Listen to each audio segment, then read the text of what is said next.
রাশিয়ায় প্রায় ৬০০ বছর পরে জেগে উঠেছে কামচাটকার একটি ঘুমন্ত আগ্নেয়গিরি। এর মধ্যে আবারও ভূমিকম্পে কেঁপে উঠল রাশিয়া।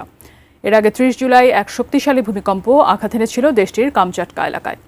আর এই ভূমিকম্পের কারণেই ওই ঘুমন্ত আগ্নেয়গিরিটি জেগে উঠছে কিনা এ নিয়ে বিস্তারিত জানাচ্ছেন জান্নাতুন নাহার জেরি। ৩০ জুলাইয়ের পর থেকে রাশিয়ায় দফায় দফায় আঘাত হানে ভূমিকম্প। এরপরই ৬০০ বছরের মধ্যে এই প্রথম দেশটির কামচাটকায় ক্রাশেনিন্নিকভ ঘুমন্ত আগ্নেয়গিরিটি জেগে ওঠে। ঘটায় অগ্ন্যুৎপাত। এই অগ্ন্যুৎপাত ভূমিকম্পের সাথে সম্পর্কিত হতে পারে বলে ধারণা করছে রুশ বিজ্ঞানীরা। ওই ভূমিকম্পের কারণে সুনামি সতর্কতাও জারি করা হয়। রাশিয়ার বিভিন্ন গণমাধ্যমের বরাত দিয়ে এক প্রতিবেদনে এই তথ্য জানিয়েছে বার্তা সংস্থা Reuters. Institute of volcanology and সিসমোলজির গিরিনা টেলিগ্রাম চ্যানেলকে জানিয়েছেন, ক্রাশেনিন্নিকভ আগ্নেয়গিরি থেকে শেষবার লাভা নির্গত হয়েছিল ১৪৬৩ সালে। সেটা ৪০ বছর আগে পরে হতে পারে। তারপরে এত বছর আর ওই আগ্নেয়গিরি থেকে লাভা নির্গত হওয়ার কোনো প্রমাণ নেই।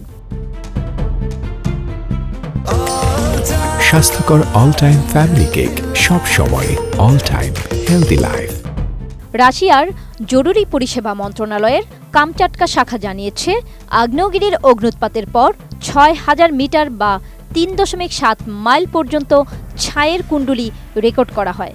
আগ্নেয়গিরিটি নিজেই ১,৮৫৬ মিটার উচ্চতায় দাঁড়িয়ে আছে। ছায়ের মেঘ পূর্ব দিকে প্রশান্ত মহাসাগরের দিকে সরে গেছে। এই পথে কোনো জনবসতিপূর্ণ এলাকা নেই। ওই এলাকা দিয়ে বিমান চলাচলের ক্ষেত্রে কমলা সতর্কতাও জারি করা হয়। এটি উচ্চ ঝুঁকি ও সতর্কতা নির্দেশ করে।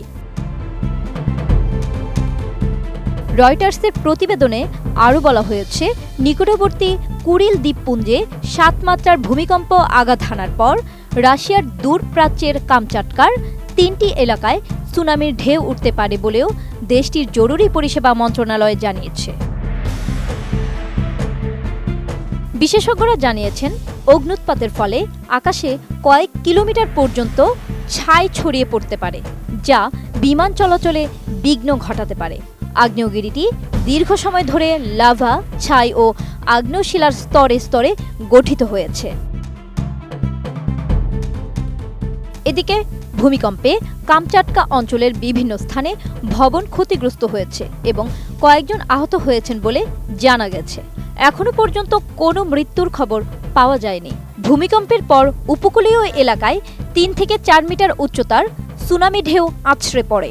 তবে আগাম সতর্কতার ফলে উপকূলবর্তী লোকজন নিরাপদ আশ্রয়ে চলে যেতে সক্ষম হয়েছেন। আশঙ্কা করা হচ্ছে, অগ্ন্যুৎপাতের তীব্রতা বাড়লে আশেপাশের আরও এলাকা ক্ষতিগ্রস্ত হতে পারে। রুশ কর্তৃপক্ষ সবাইকে সতর্ক থাকতে বলেছে। জান্নাতুন Nahar Jerry, desk report, ATN news.